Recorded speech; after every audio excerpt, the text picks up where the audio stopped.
est à notre collègue Jean-Pierre Corbizet pour le groupe communiste, républicain, citoyen et écologiste. Merci Monsieur le Président, Monsieur le ministre des Affaires étrangères. Mes chers collègues, depuis 10 semaines, Gaza étouffe sous un blocus alimentaire meurtrier. Quelques maigres distributions, certes, sont organisées pour la forme par une organisation proche d'Israël et des États-Unis. Distributions qui se tournent souvent au carnage, où l'armée israélienne n'hésite pas à tirer sur la population affamée. Gaza agonise, Monsieur le ministre, 2 millions de vies au bord de la famine, plus de 52 000 personnes massacrées, dont 15 000 enfants. Le gouvernement Netanyahou poursuit quant à lui son plan de conquête totale de la bande de Gaza au prix d'une accélération des massacres de civils. Cette opération doit achever la destruction de l'enclave débutée il y a 2 ans et qui prévoit à terme de déporter la population vers d'autres pays tiers.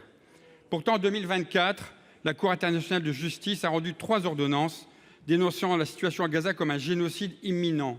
Monsieur le ministre, nous sommes devant un génocide et ces décisions ont été ignorées par le gouvernement israélien. Et encore, que dire dimanche dernier, l'acte de piraterie contre le navire le Madeleine, son arraisonnement, la détention de son équipage alors qu'ils étaient hors des eaux territoriales constitue un crime supplémentaire commis par l'occupant israélien. Je salue l'initiative du Madeleine qui, loin certes d'être purement humanitaire, la détermination de ses membres à naviguer vers Gaza malgré les menaces israéliennes et qui sont venus constater ce génocide en cours.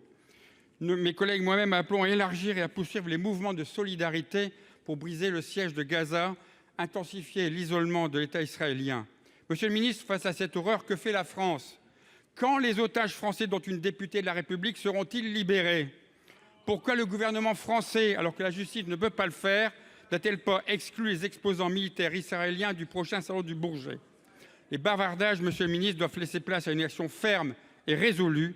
La France doit porter une voix forte pour briser le siège de Gaza et mettre fin à ce génocide.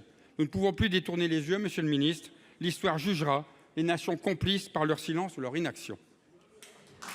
Pour répondre, la parole est au ministre de l'Europe et des Affaires étrangères. Ah, monsieur le Premier ministre, excusez-moi.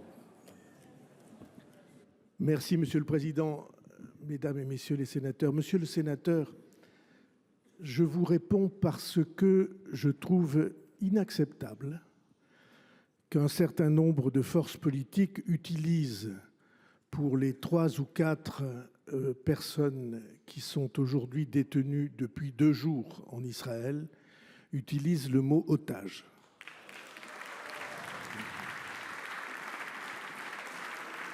Je veux rappeler simplement les faits.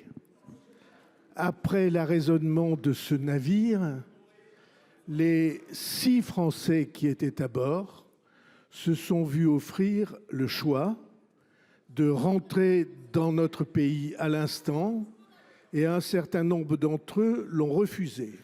Et monsieur le sénateur, si les vrais otages, ceux qui sont détenus à Gaza, s'étaient vus offrir la possibilité de rentrer dans leur pays à l'instant, je vous assure qu'ils seraient rentrés et on n'utiliserait pas le mot d'otage pour eux.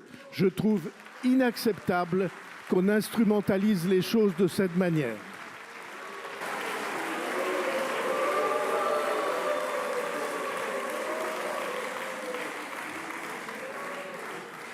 La parole est à notre collègue Anne-Marie Nédélec pour le groupe